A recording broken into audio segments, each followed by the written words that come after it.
Attorney Tim Henry, Finance Director Brett Kittrick, Deputy Fire Chief Alan Clappett, Police Chief Marcella Lindacki, Director of Health Services Henry Rudolski, Director of OCD Kurt Sauer, Community Support Director Joe Rodano, IT Director Louis Lau, Capital Projects Program Manager Joyce Zakowski, Junior Council Member Melissa Rush, and Assistant City Clerk Catherine Payne, and Administrative Assistant Lisa Sanfilippo. Okay. Does anyone from the public wish to comment on legislation pending before council tonight? Mr. Troy. So all we have is the one ordinance, Mr. Ryan? Yes, For your spare agenda, right? it is. Yep. We create something else? My only question is, this CD, Your name, Mr. Troy? what's that? Just your name? Sam Troy.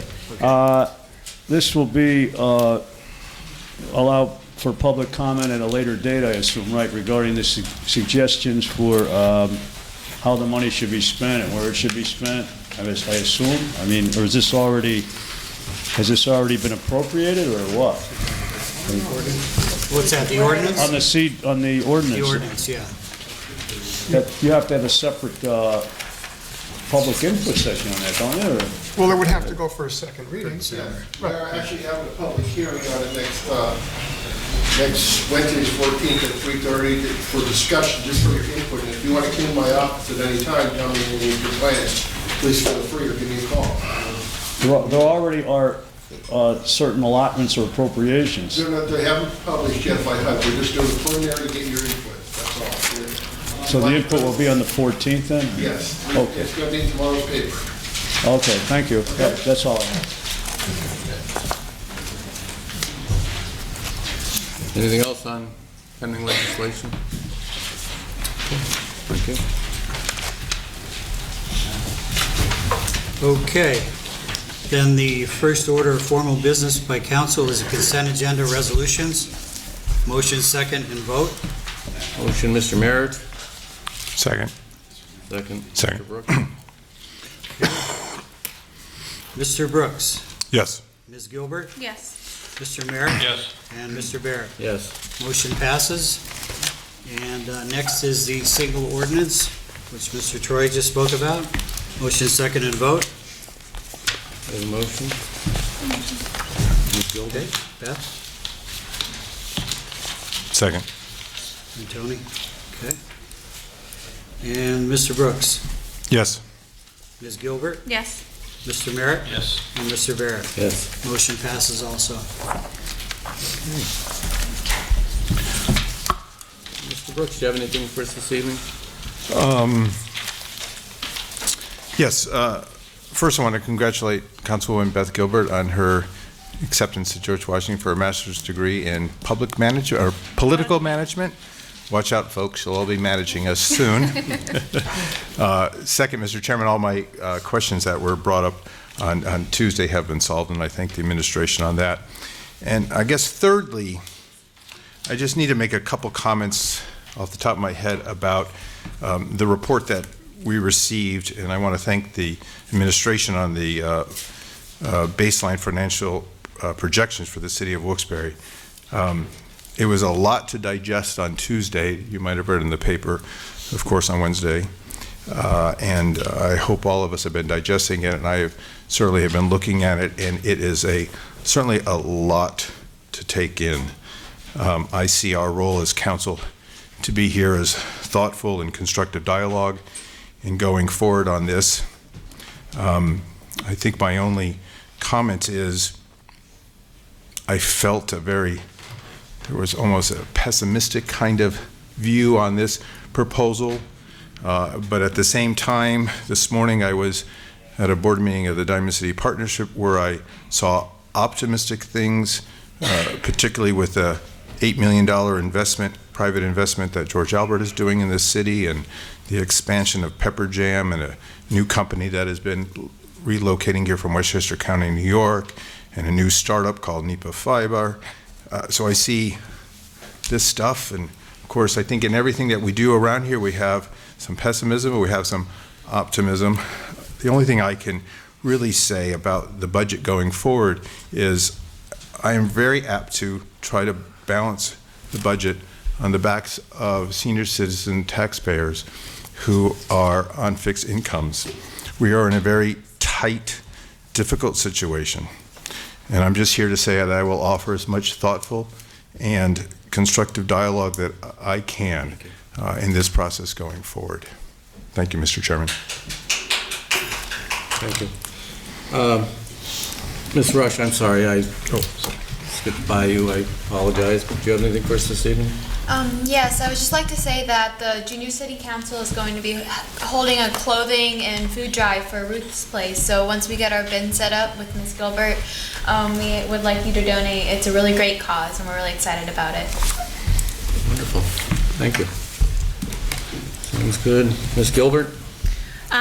Yeah, just one quick thing that a lot of residents from all over the city have been questioning me on. I'm not sure if anyone else got questions on it, is Transmed's failure to get their state license. I know now they're acting on their provisional license, and a lot of residents have expressed concerns to me that they were unable to get their state license.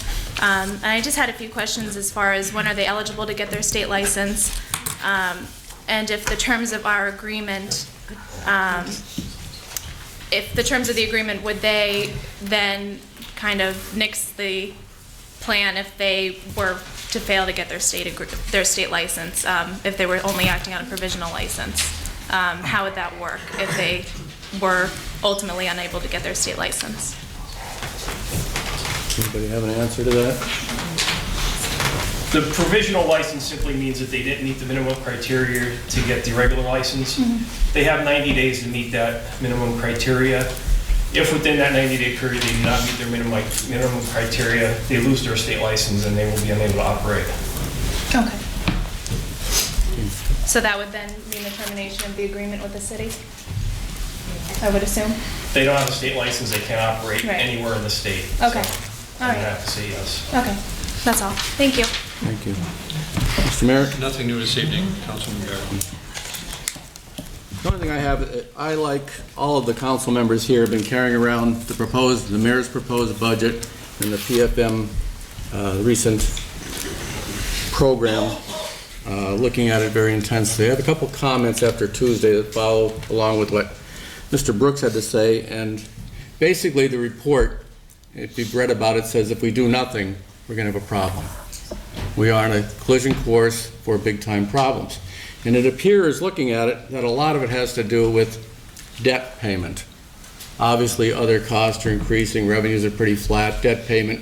We're going to run into a wall in 2018. If you look at it, it's when it goes up.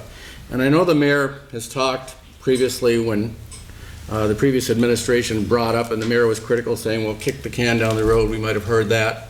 But sometimes you have to kick the can down the road a little bit. We're going to run into this wall. I know if any one of us were facing serious financial issues and maybe had debt that was becoming unmanageable, whether it be credit card debt or whatever it might be, you might go out and restructure that yourself so that you can manage that and not run into a problem when you see that happening. And this is not a lot different. We can take advantage of our credit rating, and that's one of the things that was quietly alluded to in the presentation, that this is going to be a major, major problem when our debt payment jumps by a couple $1 million in 1 year. I'm an advocate of taking advantage of our credit rating and doing what we did back in 2004 when we had even probably a more significant issue back then. And we addressed it that way by leveling out debt payment. Level debt payment is the way to go. We're not skipping out on bills. We're not advocating not paying our bills. We're making it more manageable. If you have to stretch it out a little bit so that we can continue the services, not impact the other parts of our budget as severely as it might be, it's probably something that we might want to do. So, like all of us, we've been thinking about this since Tuesday, and but that's just my position on it. I think that if we can do something to not run into this wall, because if we sit here and do nothing for a year, that's exactly what's going to happen. We're going to be facing that. So again, I'm a proponent of using the resources that we have, taking advantage of our credit rating, because that credit rating is going to go away if we default on any debt. It's going to go away. It's going to severely impact the city. If we have to stretch it out a little bit, it's not that we're getting away with anything or we're not going to pay something. We just need to make it more manageable. Most of you weren't here on Tuesday, but when you saw the bar graphs and you saw how highly that's going to rise in 2018 because of that. So I would just hope that the administration would say, well, maybe we'll consider this refinancing, maybe we'll look at this a little closer. We already are. Okay. We sat down with Mr. Kittrick, the mayor and I, and we've already had preliminary discussions. We need to look at what our options are. Yeah, It's not, and you know, Mr. Barrett, it's not just a matter of saying we're going to take something and refinance it over 20 years. We've got to look at what that debt is, what the rates are. And, Right. But we actually have already started those conversations. I'm glad to hear that because I don't think starting now is any time too early, that's for sure, in view of what we saw there. So I'm not going to be one up here saying that we shouldn't kick the can down the road. We just need to make it manageable, our debt level. One of the things that we looked at in the budget, and I know that we have one more meeting, actually, meeting of record before the end of the year. So we have been working closely with the administration here to try and make that a little bit more manageable and palatable. There's been a lot of discussion back and forth about the mayor's proposed budget. One of the things that I wanted to bring up, and I don't know if I mentioned it to the other council members, if you looked at it as, maybe, I'm sure you all looked as closely as I did, but some things in there that really I have a problem with, and I talked to Mr. Wampel about this, so he's probably not going to be surprised that I bring it up, but it's the Act 120 training line that's in all the uniform positions. And basically, if you're not familiar with that, it's a long-running arbitration award, probably over 15 years ago, where we pay people for not doing certain things, specifically not writing parking tickets. Came about 15 years ago, and through parity, it went into the fire department and into the EMS service, and it amounts to over $200,000 a year. I have a real problem approving a budget that has that in it. I'm being very candid with you. I understand there's some contractual things that obligate us to it, but at some point, you have to draw a line in the sand. It doesn't mean that it's infinite. We should pay this forever. People are being paid basically for not doing something as a result of an arbitrator's award 15 years ago, and I'm just hoping that we can address that. I know that I'm getting a little bit out there maybe that we didn't want to at this particular point, but again, we have one set of meetings before we have to tackle this. I think this budget needs to go on the next agenda for a vote one way or another. I know that you are working very hard with your staff. There are some things in there that don't sit well with all of us. But we need to make this work for everybody. And I commend you and Mr. Kittrick for trying to do that. I just have a problem with a couple things in there that I think that we need to look a little bit closer at. And maybe we need to take this to the hill, those types of things. Also, next meeting, if we put this on the budget, it is the mayor's proposed budget. I'm going to ask that the mayor be here for that. We're voting for the mayor's budget. I think that that is what we need to have here. I hope that I have the support of the other council members as well. Absolutely. Mm-hmm. Yep. All right, I'm done. Okay. Thank you, everybody. All right. Public discussion, Dr. Reisinger.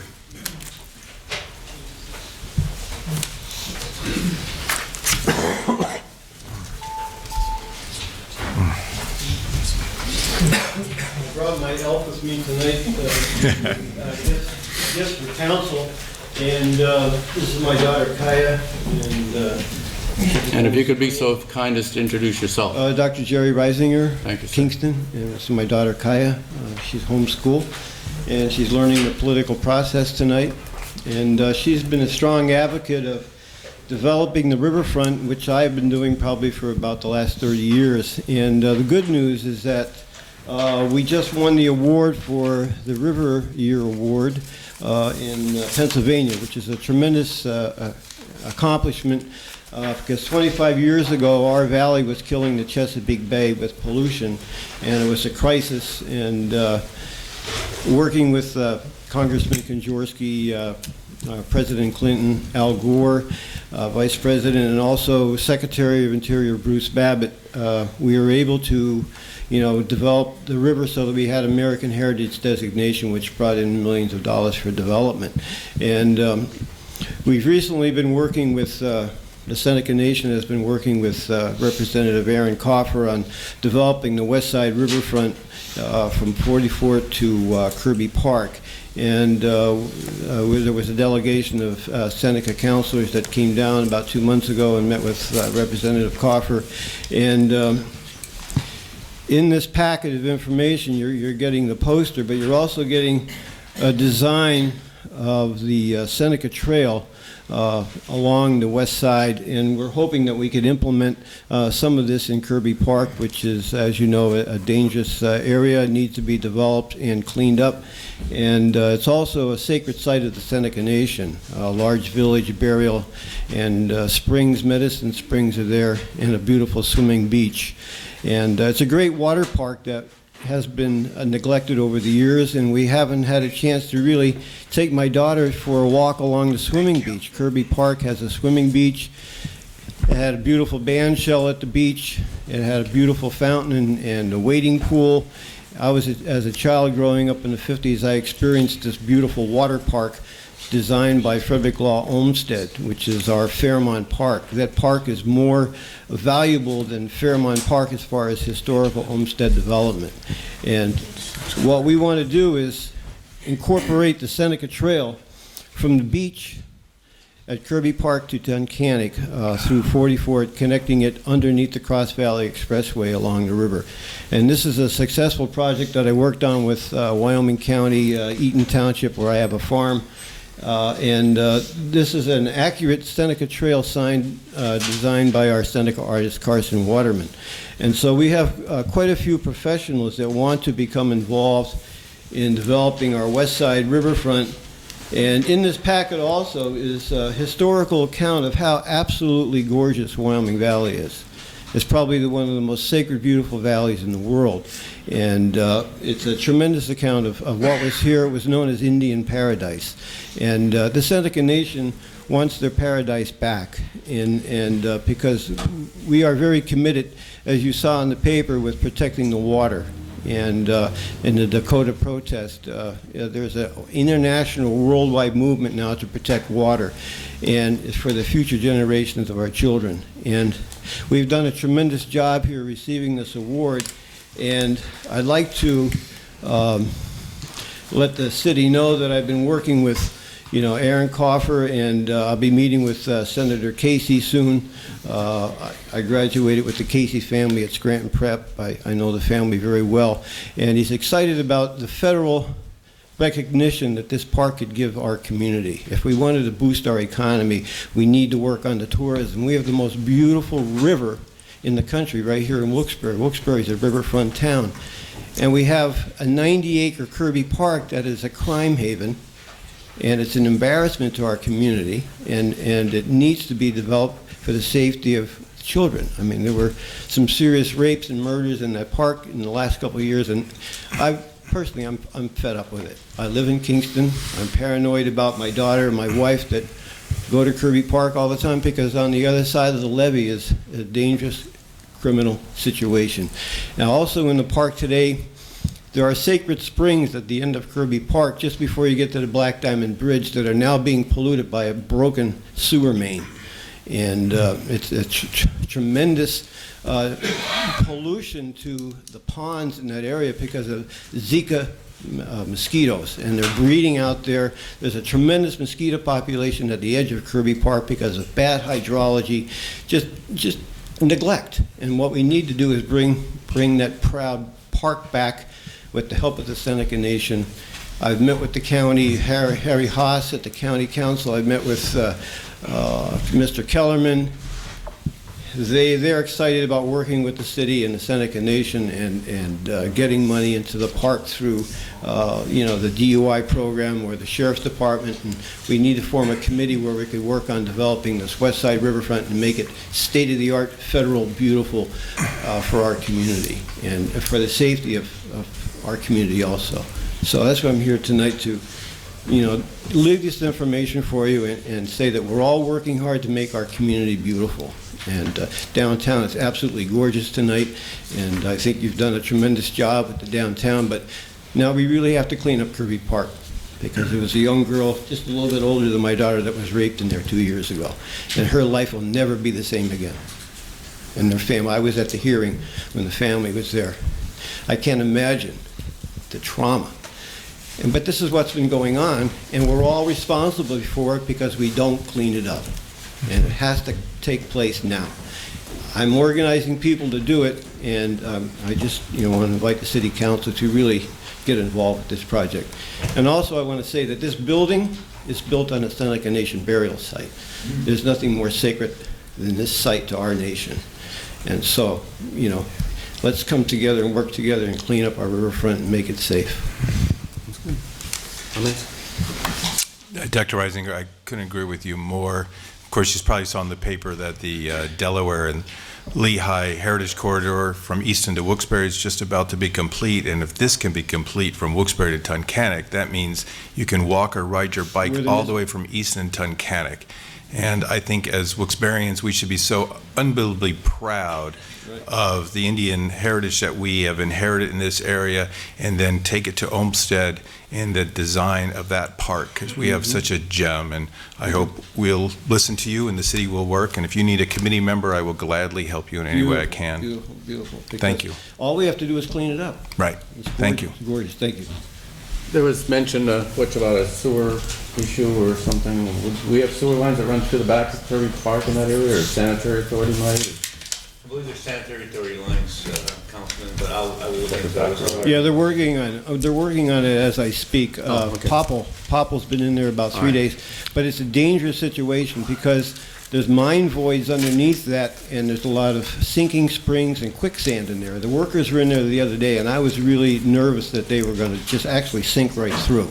And actually, they pulled out, and because they're really studying the problem on how they can solve it. But in the meantime, that sewage is just going into all these springs that feed this beautiful swimming beach. I'm glad they're working on it, though. They're working on it, yeah. But I'm sure they'll get it. It's an ongoing project to clean up. Thank you for the information as well.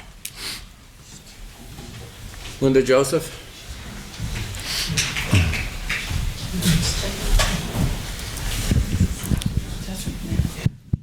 Evening. Linda Joseph. Last month, I spoke before council regarding frustrations I had been hearing from residents as to not receiving responses or satisfaction from City Hall to their issues and concerns in the neighborhoods. On behalf of myself and Fran Radilla, who has had personal experience with problems in her neighborhood, we would like to thank Ted Wampel for meeting with us last Friday for over 2 hours in his office. We discussed several matters of concern. He took down phone numbers for residents to contact them personally regarding their situations. Our meeting ended around 12 o'clock noon, and within a few hours, Ted contacted me with an update on some of the issues we presented. Both Fran and I continued to receive updates throughout the weekend and this week, as well as a good number of the problems have been addressed or are in the process of having action taken. Thank you again, Ted, for responding, and to all who responded so quickly to rectify these residents' concerns. I would like to also thank Councilman Tony Brooks and Community Policing Officer Robert Collins for joining me last Thursday in visiting the businesses in the 400 block of Hazel Street. Thank you to Chief Lendecki for arranging for Officer Collins to be there. We all introduced ourselves and distributed information to each business regarding some history of the Rolling Mill Hill, invited them to attend our Residents Association meetings, and Councilman Brooks and I provided our phone numbers to contact us. Officer Collins and Councilman Brooks listened to the businesses' concerns in an effort to reach out to increase communication between the city, the businesses, and the residents. Thank you. Thank you. Thank you. Good job. Okay. Angel Mathis?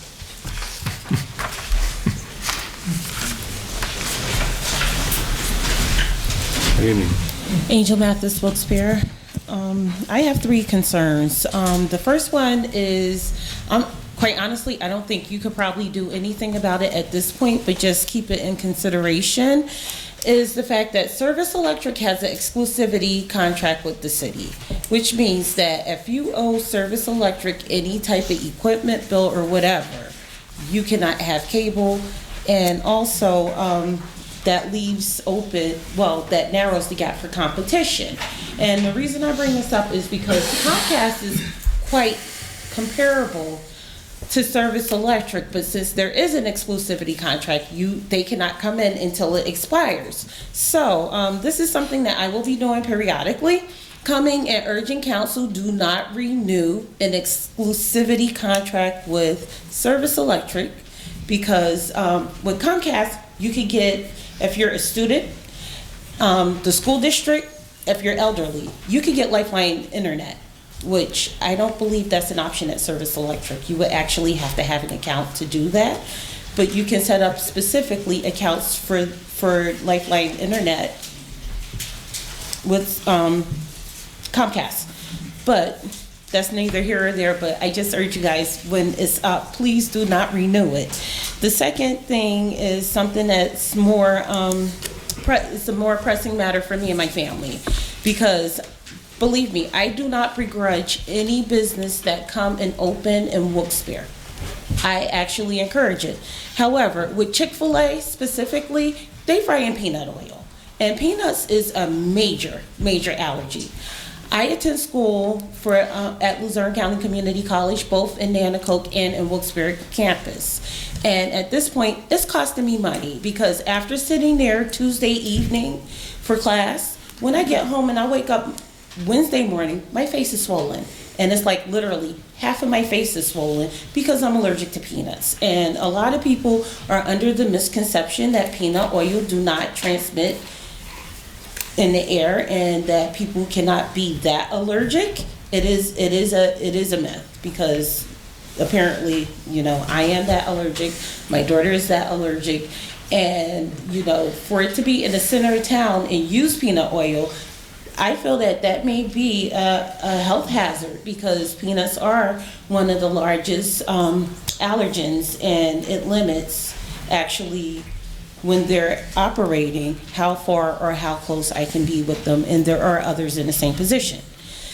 And the third one, my third issue, I'm not sure, quite honestly, you probably can't do anything, but it is a pressing issue, considering that I read in the paper that plans for Coughlin, for the school district to build on Coughlin, has been denied by zoning. And that only concerns me, because if anyone's been in the schools, if that was my apartment, I would be homeless. I would absolutely, positively be homeless, because it's like some of the conditions that the students are actually exposed to in a 6-hour day, is something that no one should be exposed to. And the reason I bring this up is because basically the school is pretty much have no one to answer to in regards to their buildings. And I don't know what council can do about it, but something needs to happen, because the schools here are deplorable. And I know at the last school district meeting I was at, they were talking about the black mold in GAR. And so if GAR has black mold, and we know Coughlin is sinking because they're planning on tearing that down, and Myers have a whole broken window thing, how would that actually attract people to live in the city to help with the tax burden that will revert to the aging? And so I don't know what you guys can do about it, but just consider what I've said, and work with the school district and whatever you can. Okay. Attorney Henry, the exclusivity contract with Service Electric, do you know the term of those? I don't know the term, and I know the city has a relationship with Service Electric. I don't know the term off the top of my head, but I'm not even positive there was an exclusive relationship. I mean, it very well could be. I'm just not positive. Do you know the answer? The Service Electric does not have an exclusive agreement with the city of Wilkes-Barre. They have a franchise agreement. Right. What they do, what that means is their system is everywhere in the city of Wilkes-Barre. They hang wire everywhere. Any other company can come in and do the same thing. Comcast cannot. I've tried to get Comcast 3 times. I've met I'm with gonna tell you why, Comcast. because Comcast would have to spend millions of dollars to create the infrastructure that Service Electric has in place. And unless they can switch all the customers over to Comcast, they're not gonna do that. That's the answer. It was tried once before by RCP or RNC. They started an overbuild, which is what a company would have to do to compete with Service Electric, and Service Electric bought them out. So, to place the infrastructure in the city of Wilkes-Barre and the surrounding communities that Service Electric has would cost the company millions of dollars. No one's gonna do that. I wish somebody would. Yeah. Why not? Well, they plan on doing it in 2020. Let's hope it follows through, but there's a lot of legwork. Competition is a good thing for the consumer, so we'll see what happens.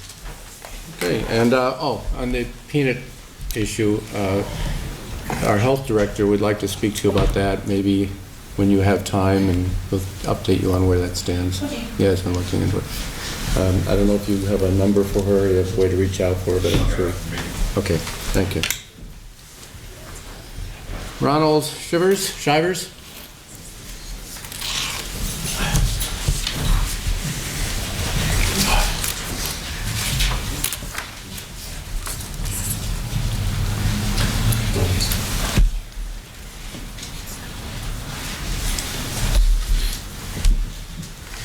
Good evening. Good evening, sir. My name is Ronald Shivers. I'm a United States Navy disabled veteran. As you may or may not know, I was arrested at the Popeyes restaurant on Tuesday by one of the Wilkes-Barre police for nothing. The officer was very disrespectful. He treated me like, as Donald Trump said, going back to the good old days. He treated me like I was a slave.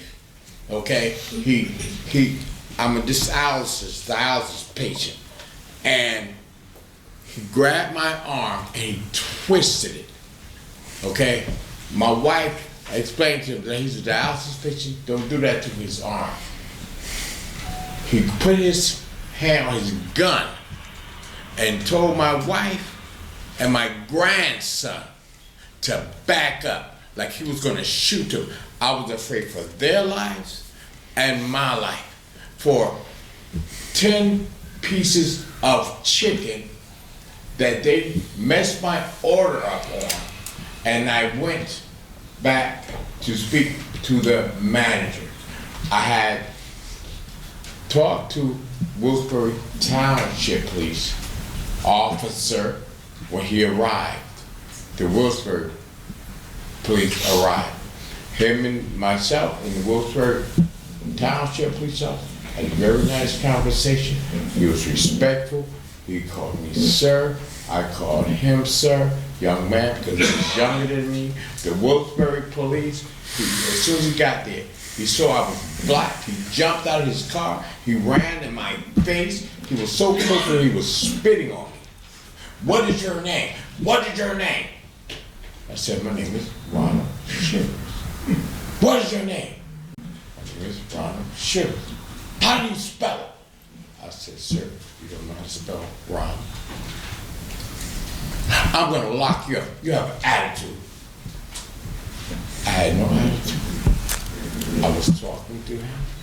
You can even ask the Wilkes-Barre Township Police officer, because he was very nice. I even called his sergeant and chief of police there to commend them on the way their police officers treat people. I've had many encounters with them at the mall. I have a disabled son that has Down syndrome, and they have come. They've helped me put him in my car because I'm disabled, and I have a problem with that. The Wilkes-Barre police officers are so nasty to minorities. We need to have a rally against these people. I called Beth. She didn't return my call. I called others. I came in, I had to speak to the chief of police. He told me, this officer, I have some eyewash there, so I can't see this. What's his name? Novakowski. Novakowski. And I repeatedly at the scene asked for a supervisor. Can you ask the supervisor to come? He told me, you don't make the rules, I make the rules. I'm in charge. I said, well, I'm still going to see a supervisor. Will you please call a supervisor? And I was talking to him, just like I'm talking. Will you please ask the supervisor to come to the scene? I would like to speak to the supervisor. He was yelling at me. He didn't give me no respect. He called me boss and all kind of other. I said, my name is Ronald Shivers. Please don't call me boss. He arrested me. I'm like, what are you arresting me for? Disorderly conduct. Disorderly conduct. I said, I haven't done anything. I said, you don't even know who I am. You ran up to me. I'm talking to this officer. You didn't even know why I'm here. You got the wrong person. He treated me like I was a slave. He put the handcuffs on me so tight, and I'm a dialysis patient. You see my hand swollen? He put it so tight that when he took them off, I had indentations on both of my arms. When my wife told him I was a dialysis patient, he squeezed me even harder. And the guy who came to pick me up in the paddy wagon, okay, he was so rude, he called me Buddy, you know. I said, my name is not Buddy.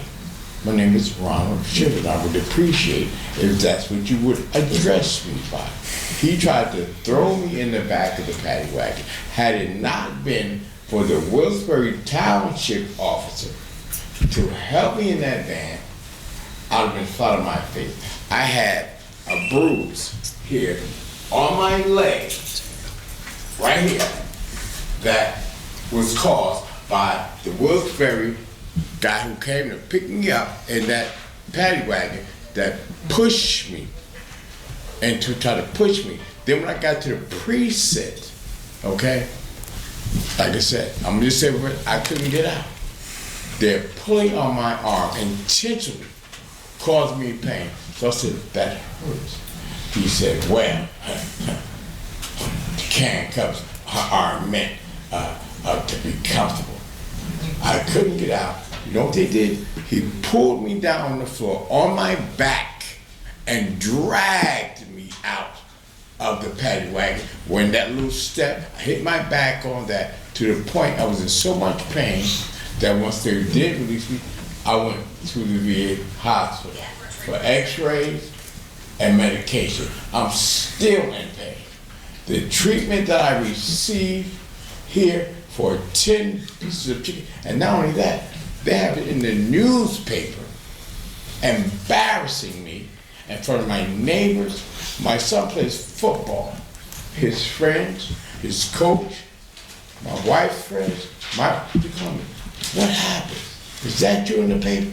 This is embarrassing. That needs to stop, because a lot of things that happen in that newspaper, according to the Wilkes-Barre police, are lies on people. It says, I have the article right here, if you like to read. I'm going to stop you right there.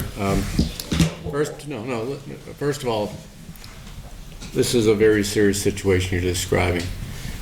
Chief Lindaki is here behind me now. I'm sure that she would want to say about her.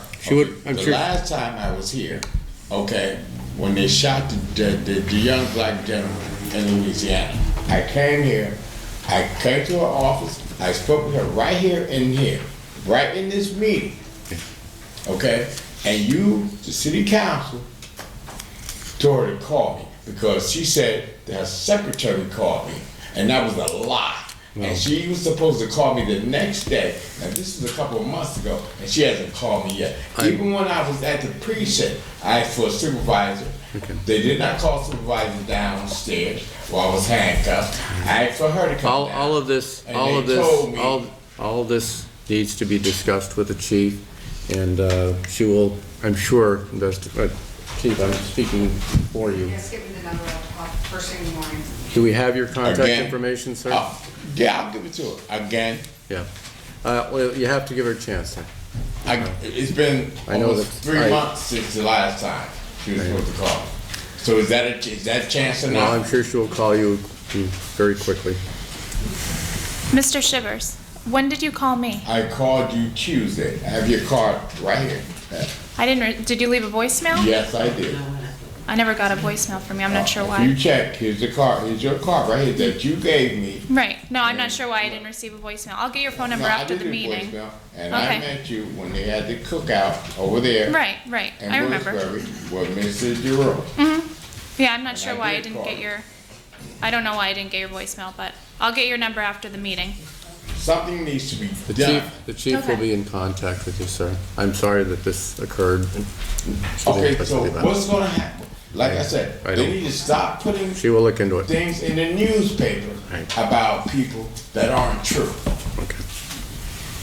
What's gonna be done about that? See, that needs to stop. The newspaper does not need to be able to go to the police station, get police reports, okay? That's what they do. And put them in the paper, because it's not true. This incident, it said I was belligerent, I was basically cursing it. I don't even use that type of language. And you, of course, are entitled to your hearing. I'm sure you will have a hearing on the whole matter shortly, too. Yeah, I'm sure I will. And you know what's going to happen? They're going to side with the lives of the police officers, okay? I'm going to get a big fine, okay, for lies, All right. for something The chief- that I did not do. The chief will be in touch with you shortly, sir. Thank you.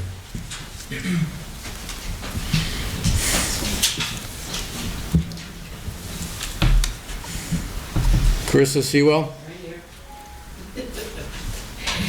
I also, my name is Carissa, this is Oh, my you husband. don't have to go far, okay. And I was there, okay? Now, Luzerne, Wilkes-Barre Township was the first one on the scene, okay? Wilkes-Barre City Police never even went in the store when my husband was in there, okay? So where he got the report from, I don't know. But I was there outside, okay? And I did ask the officer, because, I mean, you look at my husband, okay? He had problems with his knees and everything.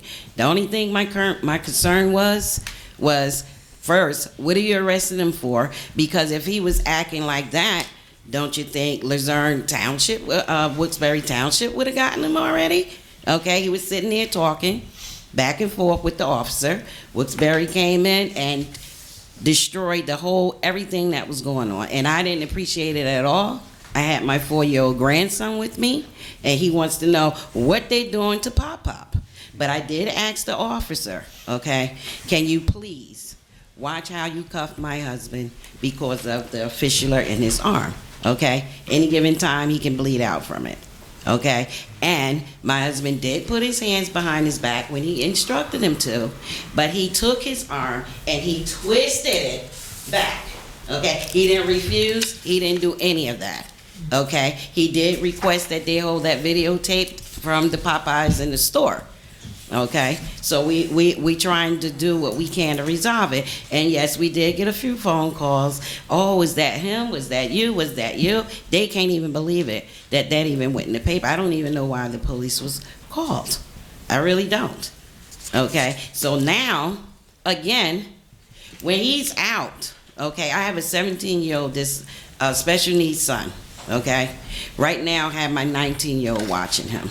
I should not have to ride around with this man, okay, because he need a witness of everything that goes on. That's not right to me, and I don't appreciate it at all. I didn't want to come here tonight, and I didn't want him to come either, okay, and he said I have to go, okay. And it's a lot on me because he's sick. I have a 17-year-old disability son, okay? And I should not be here in this meeting right now. I should be home caring for my son. And anybody that knows me and knows him, okay, know how we are about our son. And I don't think we should be here. And yes, it needs to be addressed. It needs to be addressed. I should not, when he want to go somewhere, please come with me. I need a witness. Okay, my son won't go at all. And you would think he's the man, you know, he's a male, then he needs to go. But see, he had a problem in this system too, to where he don't trust anybody either. So what are we supposed to do?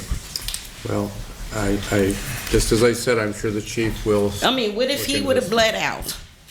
My concern was, oh boy, when they get him to the police station, what are they gonna do to him? Guess what? I sat in that parking lot for an hour. I don't drive. Okay? I had to call my 2 boys, one to pick up the next one to come and get me and my grandson sitting in the car. And all I can get from the lady Brenda at Popeyes is, sorry, miss. And I worked with her before at Volunteers of America. All I can get is a sorry, miss. But I appreciate if you would contact us, because something needs to be done. Because when you go before the judge, he's going with what the officers say. And that's not right either. That's not right either. And we done been through that before, and that's not right. They said this county Wilkes-Barre has the most contact with minority children than almost anywhere else in the state. The police contact with arresting young minority, black and Hispanics, okay, compared to white youth, when they all hang out here together. So they're destroying the youth of this community before they even get a chance at life, and that's not right. By the time they get able to get a job, they have criminal records. Sir, I understand what you're saying. I'm sure the chief will be speaking You don't before. understand anything? I certainly Tell you do. why you don't understand. Because you have never dealt with what we deal with. You don't understand. You don't understand nothing. Thank you, sir. Angel Giroux.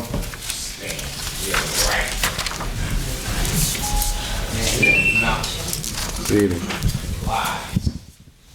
47 Minor Street, Wilkes-Barre. And liberty and justice for all of who? I think you now know why we need a day like Dr. King. If this doesn't prove that we have differences in this community we need to constantly be addressed, this is one of them. I've heard this lady speak how she came to TED and just spent 2 hours, and I knew you did that with everyone. Again, Dr. King is just not Dr. King. I would like Dr. King on that day either up in Sherman Hills or the CYC, where we have a lot of people who never get to City Hall. Again, I think you hear a lot of frustrations, and what this gentleman's saying is what I hear a great deal of times up in Sherman Hills and throughout the area. So again, you may look at Dr. King, and I've been saying this for years, it's not just celebrating a great legacy, a great man, but what it does to the community when we are able to bring people together who've never been together, work together. But no matter how many times I say, it doesn't register to anyone until something happens. Once again, we have Dr. King coming up, a day of a great man who sacrificed his life. And any time in our nation, at the upheaval of diversity, of the cultural differences we now suffer, please think seriously about having Dr. King in the community. It's more than just a day. It what represents in this great nation that we now need. This frustration you hear is what we hear in everywhere, not just with police here, but everywhere. And we have a lot of good police officers a lot of times that go down with with the few bad ones. But it needs to be addressed. And when you have days like Dr. King, we're able to sit down together and talk respectfully with each other about the differences we have. But we have more in common. But again, here we are, and we're still discussing it. Once again, it's a union, one union who's now saying they won't observe it. And again, I still don't know what it has to do with City Hall. I still don't know what one union who's upholding all this who really understand the impact that they have. Maybe I'm wrong. Do they understand the impact that this day has in our community? If not, I've asked for Representative to be here last time. Was that brought to their attention? I guess not. See, that's what happens. I know many times you guys think this is soapbox. Believe me, I don't want to be here. I'd rather be out there where I need to be. But when you go into communities that are much needed, it shows that they're not alone. You don't hear this kind of rhetoric, they don't believe in us, we don't work together. It cuts those things down the more we have in contact with each other. But again, ladies and gentlemen, how many of you actually go up to Sherman Hills and see those kids are up there? We started 2-3 years ago, maybe with 6, 7 kids. We now have about 30, 40 kids. We teach them when they go there, how to say please, thank you, how to believe in faith, and how to believe in other people. They can use your support. They can use you going up there and showing that you believe in what those folks do up there. I need that from you. I ask you, I implore that from you. When I tell you the situations are getting at the great impact I've seen before. Tomorrow we're having one of the biggest meetings with some of the top political people around here to deal with the drug epidemic.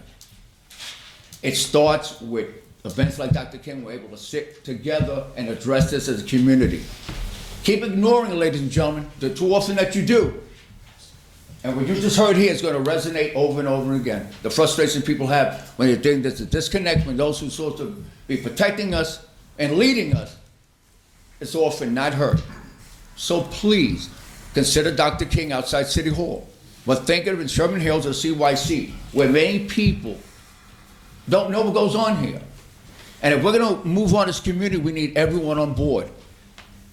When this tech hype goes up, you have more homeless people. My rent just went up. I don't know where I'm going to get now medication to help myself and other people. But when we sit together with events such as Dr. King, our frustration be vented with each other. We can come up with solutions.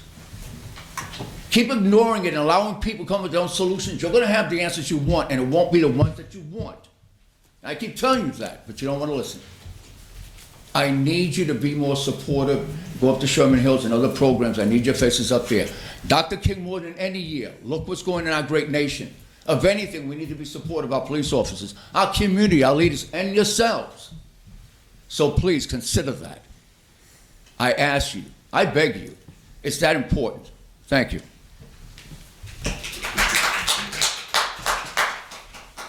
Well, have we made any progress on this issue? I know we've heard about it. Martin, we're still in the middle of negotiating with the 3 bargaining units, so at this point they've not been settled, and that is obviously one of the proposals from the administration. So we are fast approaching the holiday. I didn't know if we were having these provisional plans, or we're still looking into it. We're working on that as well. Okay, I would hope so. Thank you.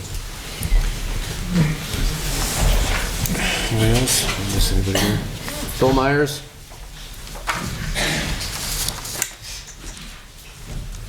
Evening. Good evening.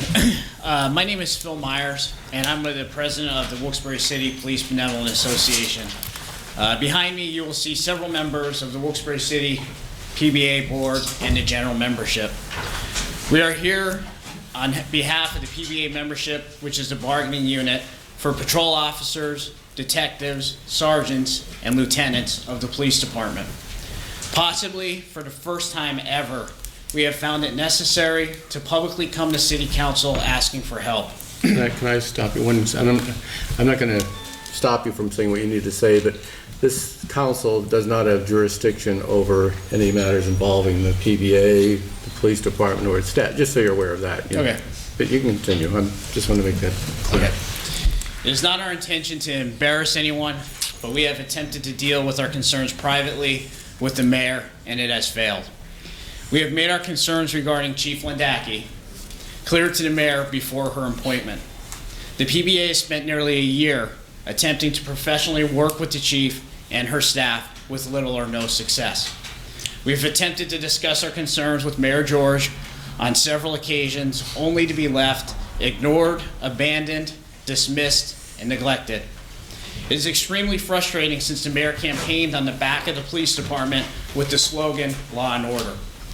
From October 28th to November 4th of 2016, the PBA conducted a department-wide survey relative to our department's working conditions and atmosphere, morale, and the police administration's qualifications and leadership or lack thereof. The survey contained 12 questions and allowed respondents to comment on the ratings that they provided. We have come today to present the results of the 102-page survey for each one of you. It has already been presented to the mayor and the city administration, and we have received no response. Many of our members completed the survey on phones or other handheld devices, so we ask that you forgive grammar and spelling and focus on the content. We ask that you consider the survey the voice of the men and women of your police department. The results of the survey confirm that our department is and has been in a spiraling state of crisis, confusion, chaos, and toxicity under the command of Chief Landacki. The document speaks volumes and shows that it is not one officer or a small body of officers. It is nearly the entire workforce of the police department that feels this way. The mayor and others have tried to say that this is a personal issue with the chief. However, it is not personal, it's professional. It has nothing to do with gender.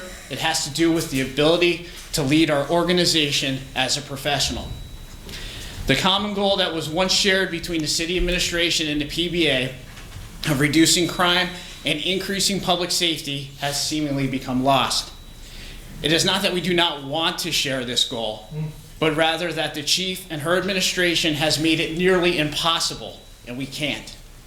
We are left paralyzed with the redundancy and minutia in all matters, which ultimately hinders good police work and leaves reporting data as opposed to engaging in the reduction of criminal activity and crime in the city. Morale within the department is at an all-time low, and unfortunately, in the end, it's the citizens of the city that suffer. In 1979, council enacted an ordinance to provide an investigation of the police department regarding the handling of a criminal investigation and the possibility of information being leaked. The investigation concluded that there was an enormous amount of evidence the police department was mismanaged. A variety of findings came from that investigation, including ineffective leadership, failure to communicate, and idle threats of discipline to officers. Many of those problems we still face today. At least 20 recommendations were made as a result of the investigation. So today, we ask for your help. We ask for you to review our survey and initiate an investigation into Chief Landacki and her administration. At this time, I'd like to give each one of you a copy of the survey, if that's okay. If you have any questions, and that's all I have. Thank you. Thank you.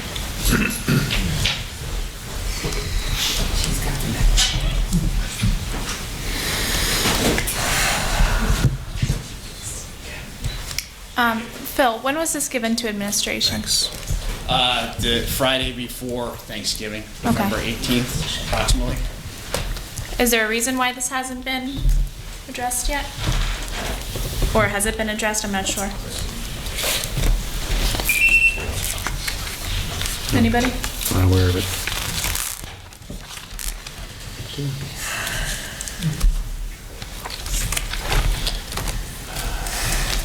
Thank you, Officer Myers. We'll Thank you, review sir. this survey. Thank you. Thank you. Emily and Julius Zuckerworth. I'm sorry, I mispronounced your name. Hello, my name's Drew Zuckerworth. Your name for the record, sir? Hello, my name's Drew Zuckerworth. I'm here in regards to the ordinance for the Hellenbeck's Dog Park. Now, we have been to the West Pittston Park, and there's a sign that says dogs are allowed there as long as they're not in heat. Now, when our dog does go in heat, we do not allow her in any of the parks. Any. At all.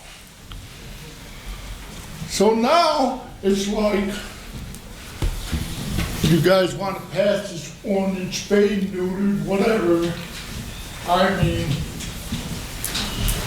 if you pass it, not only does it have to go for Hellenbeck Dog Park, it also has to go for Kirby Dog Park or whatever parks you guys own by law.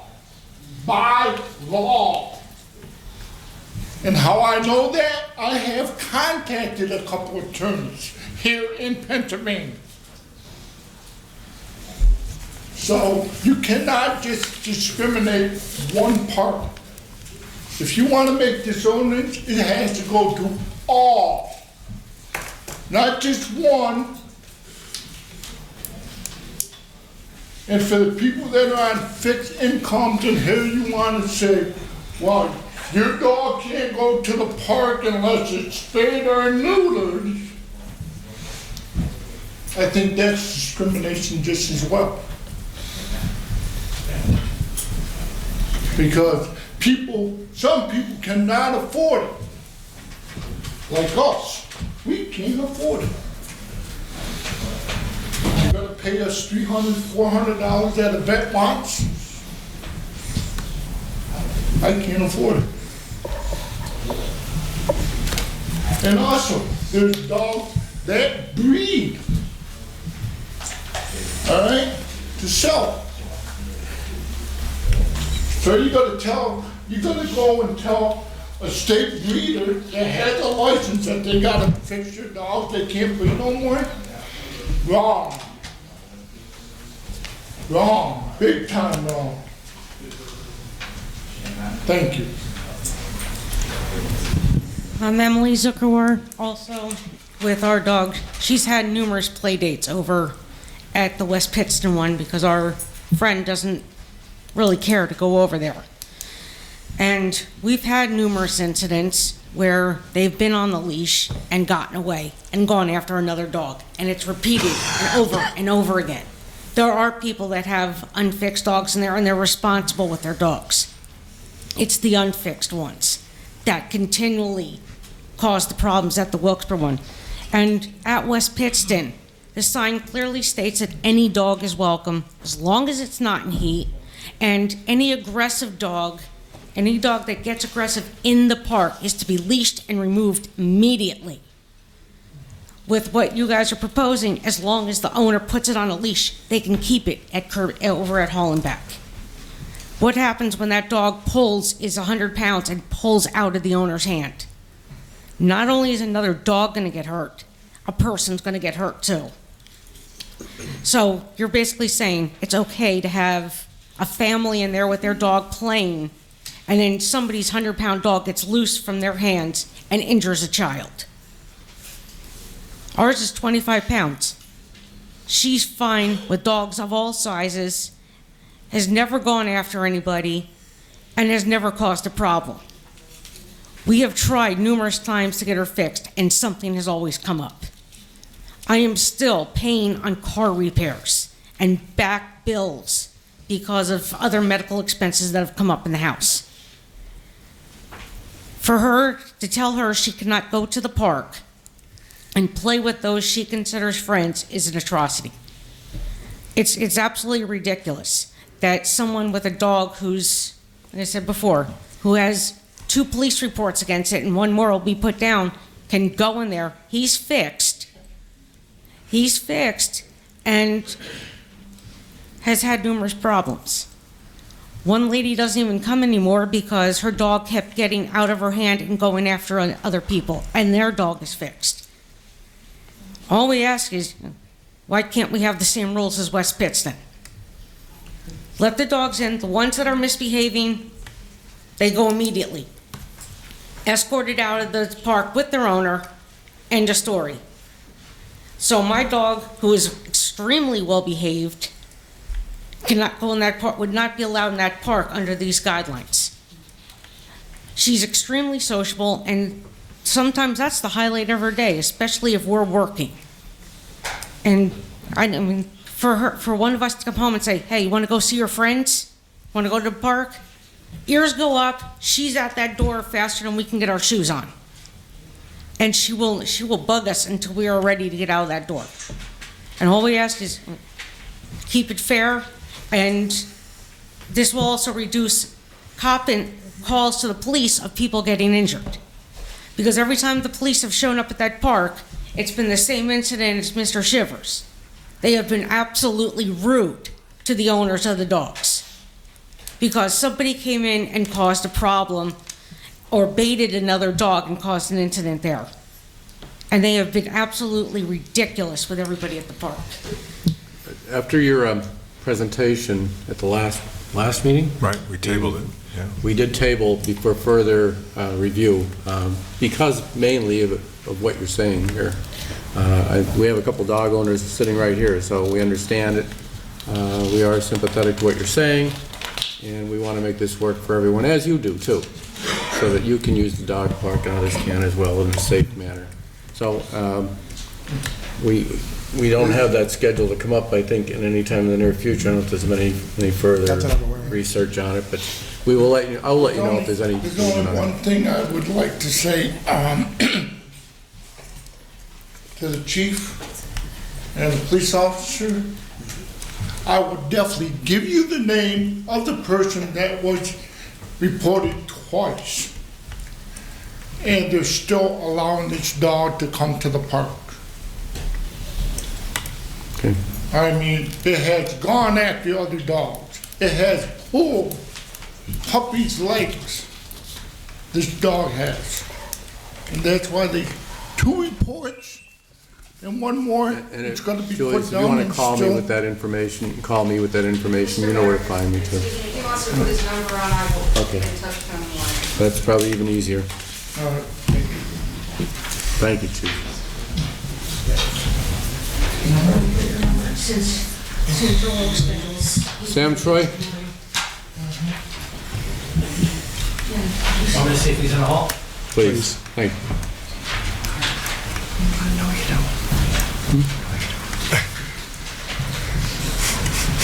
I don't see it. All right. Both ways Can you see things? I'll catch him. John Sahoski? John, it's either you or Bob. I don't, you both want to be last. You get the finale. John Toski, Almond Lane. I just want to talk about the couple that was back there, like Chief and Lackey. Is there any way you can meet with them tonight, just to smooth that over a little bit? Well, honestly, I started my day at 5 a.m. this morning because we had to be in Allentown very early, so if you don't mind, I'd like to wait. Yeah, I understand, but that's, I don't know. You don't want them leaving like that after coming in front of everybody. I don't know. It's just how I feel. I actually just started taking some steps, getting video. Okay. Martin Luther King Day, so you still have 3 different unions, or just 1 union, 3 different bodies that you have to work through? John, why do you? Okay, I'll come back. Yeah, I got you there. I'll come back to that when he gives me an answer a little bit. At the zoning meeting, I showed up very late, but I got to see the end of it because it was a marathon, apparently. But I heard one of the lawyers say this, and I've been advocating this before. Like, this zoning, like an issue, like that night I got what I wanted out of that issue at least, but I still think that should go again in front of you guys. Either way, like they're not, it's nothing against those people. They're just not elected officials. They were hand placed and, placed there, and they got council approval. But I really think that there should be something done where, if it's a huge issue with something in the city, like that matters to the whole city. That's a huge chunk of taxpayer revenue that, could mean something if they sell it or who they sell it to. About Transmed, I just have a question. Is that confirmed that that's like Louis de Naples has some kind of stake into that company? Yes, no, maybe so? Yes. Yeah? Thank you. There was just a gaming thing where he was trying to get his license for the casino up there, and they denied him again. And I think that if the state is not going to do business with him, I think the city should take that, certain step. Unless the city knows something, maybe the city did more of an investigation than state gaming did. But if state gaming says that that they'd rather not do business with him, we might want to go and listen to that and say we might not rather want to do business with them too. Just a suggestion, because if the state's not going to, if you pay $50 million and they still won't let you put your name on it, there's some sort of problem. I just really think that if the state's not going to let him do that, we should think about not doing any kind of business with anything that he has anything to do with. Just my opinion. I think that would be, right. I have some questions about the gaming funds, when we get gaming funds. Like last year, I don't know if I can remember this correctly, but I think Tony George was the only one, I wish he was here because he'd be able to answer this, but he was the only one who said that he would only vote for the Solomon Creek project. I'm not sure if I remember this correctly. But I think that when we get those gaming kind of funds again, we should take looks into the city and see what big projects we need done and do like he did, and just everybody decides we're only going to vote for this and we're going to try to get the money just for this. Because it seems like if you look at how they distribute the money, you're getting, like, we're getting a proportional amount to the population. Looks like to me, through looking through how every city gets it, that's how that money is divvied up. And I think we should look like, for one of the big projects, maybe one of the bridges that we have out, we have the one up on North Main, I think it is. North Washington, and, you know, the one by Division Street, which, I don't know, that one's just a pain for people in South Wilkes-Barre. I know that for a fact. It's just, you know, you have to go an extra block. You have to go outside of Wilkes-Barre to get back into a part of Wilkes-Barre, because all the streets are one way, and you have to go into Hanover. But I don't know, that's where I think some of that gaming money should be going. That's about it. I'll take my answer about Martin Luther King with which unions it is. We talked about it a few minutes ago.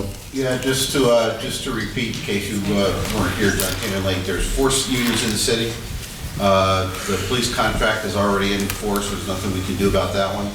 The city is currently negotiating 3 unions, 3 other union contracts with Teamsters, which is 401, 1310, which is the non-uniformed employees in City Hall, and with 104, which is the fire department.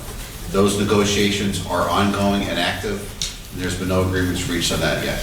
Okay, and no plans for what will happen on Martin Luther King Day with this, along with the city, like what Angel was asking?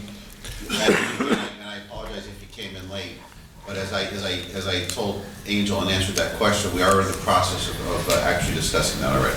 So nothing, you don't have anything planned as of yet? That you don't have a date, or not a date, but you don't have anything concrete? We're going to wait and see how negotiations go, and if not, we'll have an alternative plan. Okay, I'm just saying it's December. And the ambulance, the Transmed, and I'm glad you brought that up, and maybe the chief can clarify that. They are the 3rd responding agency for medical emergencies. Obviously, your department is first. If both of our medic units are on calls, Transmed, which is Medic 10, is the next ambulance dispatched into the city. And where do we stand with the neighboring? Are they out? We have Hanover, Kingston, and Plains are still mutual aid partners with the city of Wilkes-Barre, and they all 3 do respond into the city. My grandmother got picked up by Hanover about a month ago. So yeah, I'm well aware, and it wasn't, you know, it wasn't Transmed. I made a note of that. It's not about, it's just that if the state's choosing not to let him be his name on that, I think that we should go by that. It's not about their response time, or I'm not going with what they were talking about before. I'm just saying that I wouldn't want to have our city business anywhere near that kind of business if the state feels that way. Thank you. Anything else on that? Okay. Dr. Bob Kedlowski. That's what it said. You have a lot of backup, so carry me out. You're the finale.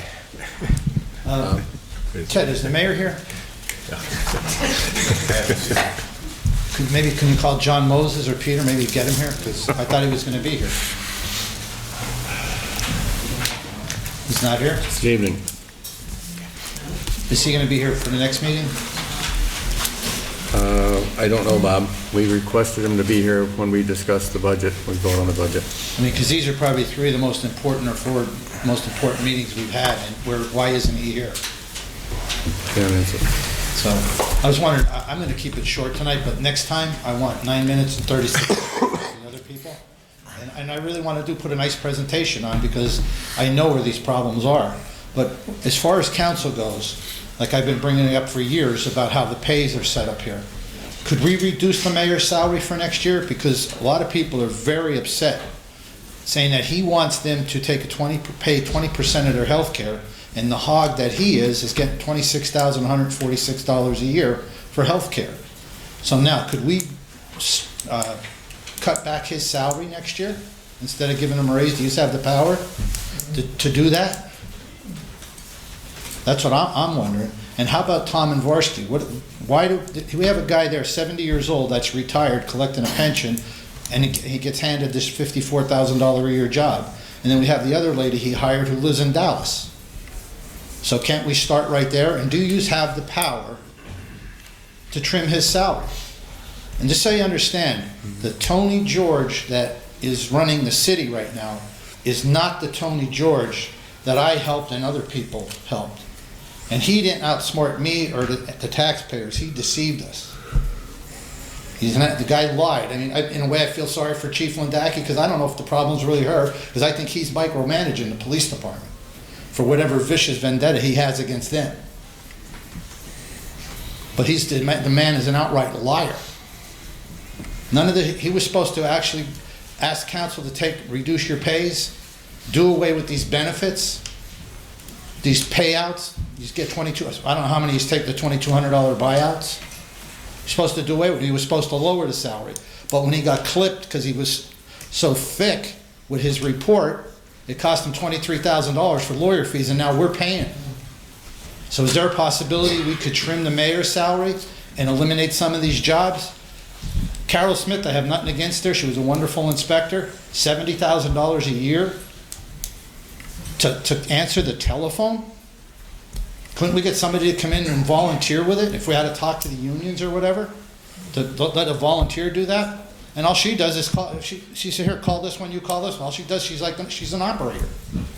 She doesn't do nothing, and it's $70,000 a year. So can't we start looking at, does council have the right in the budget to not fund these jobs? Because we're in big trouble. I don't know why we're paying PFM and his consultant. Should have just asked me. I've been telling you the same stuff for 12 years.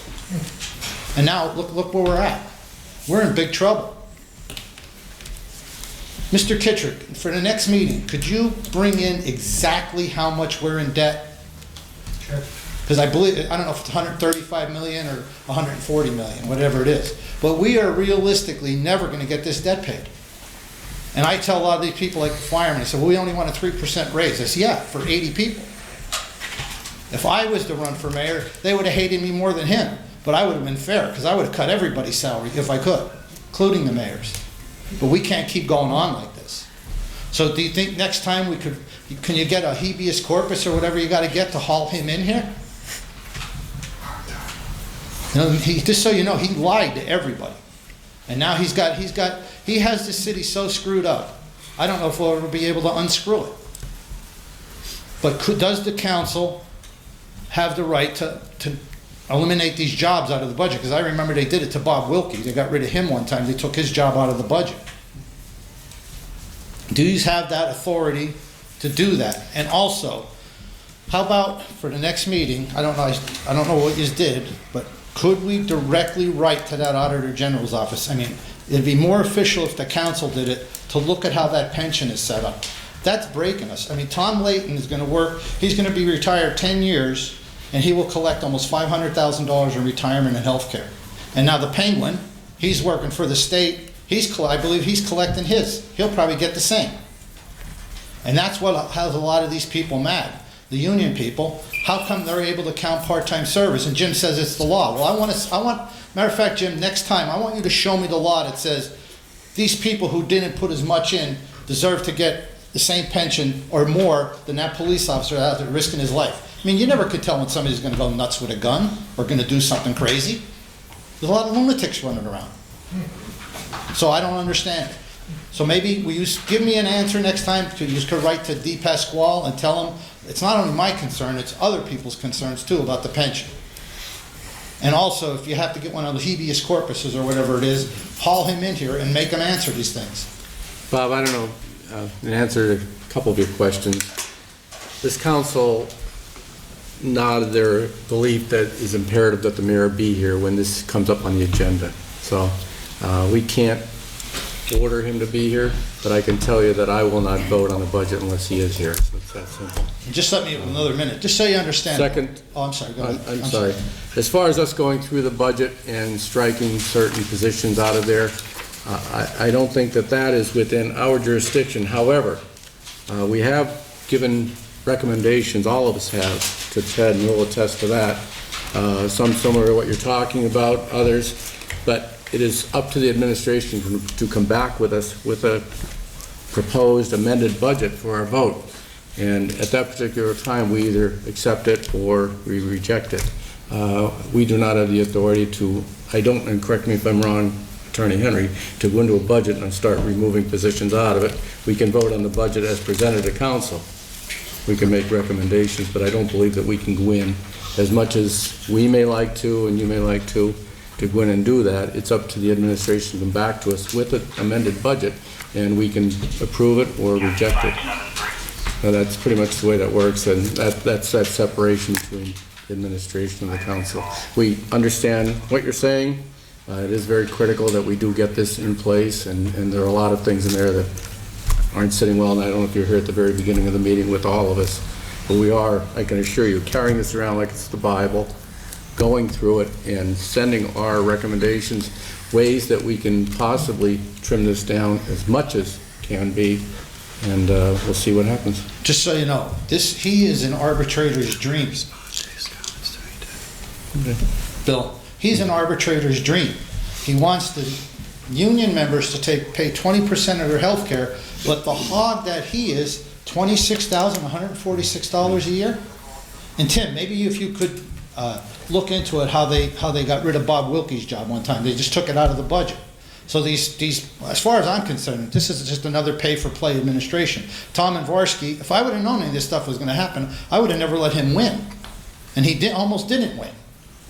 But to hand a retired guy a job for $54,000 a year, and the same thing with Carol, it's ridiculous. And especially in the tight times. If we had $150 million in the bank, hey, I wouldn't care what you did. And another thing is, you didn't invite me to your house for Thanksgiving. That was a black. You're going to pay for that. I was invited away. I wasn't even at my own house for Thanksgiving. Mr. Ryan wanted to. Bob, excuse me. First of all, I don't ever recall you asking me whether something was a law or not, and I don't recall saying that there was a law. But let me finish. Okay. I know that you have spoken to Carl Frank, who has been the attorney for the various union boards and various pension boards, excuse me, and he has told you that that's the law. No, here's what Carl said to me. When I came here... I spoke to Carl myself. Okay. Well, let's just see if what he said to you is the same thing he said to me. I said, Carl, and I have it on tape. When I came here, I went to one of the meetings because I sent all the members of the board, of that pension board, a letter years ago saying, how could you do this? How does a police officer, public works employee, fire department, or city hall worker have to work 20, 30 years to qualify for a full pension? And when I brought it to Carl's attention, here's exactly what he said to me, and if we have to, we'll get him in the same room. He goes, well, you might not like it, but until somebody tells us otherwise, we're going to keep doing it. Because there's not a company around that could do that. You work part-time for a company, and you're going to take it for a full-time pension. And that's why we got to sit down and finally bring this to a head so it's over. My friend worked at Eastern Penn Supply for over 40 years. A new company came in, whoop, everything's gone. There's no company in this area that would allow you to work part-time and use it towards a full-time pension. And ask Carl, and if you want, get Carl here and we'll sit down and I'll say to him. This is what he told me. You can go back and forth all you want, Bob. I'm just setting the record straight from my standpoint. All right, but will you show me that law that shows me that Tom Layton and Mengrenhausen and Kathy Kane and Lee Namey and McGroarty, you show me the exact law. You bring it here for the next meeting or give it to me before the next meeting to show me how you used them calculations for somebody that put in $10,000 compared to somebody that put $150,000 in. And I'm just pulling figures out of the air. But you show me how that's the law. You can see the attorney for we're gonna go back and forth. Well, he brought it up, so I'm trying to finish it, and I want to bring it to an end. I understand. And I think the way to bring it to an end, Bill, is do an official letter to D. Pasquale and tell him exactly what not only my concerns are, but other citizens and our union members too. Because look where we at. I'm gonna stop you there. I'm gonna ask our attorney to do a little research on this and possibly provide us with a legal opinion as to where this actually does stand. Sure. I know it's gonna take a little time, but I think it's something Bill, it's something, that's why these things keep going on. Like the other issues. You know where our Leo is right now. And it just kept going on and on. Tim, would I be able to make an appointment to see you sometime tomorrow or next week? Maybe next week, Bob. Tomorrow I'm busy. Okay. We have a motion to adjourn. Motion granted. The record. Thank you.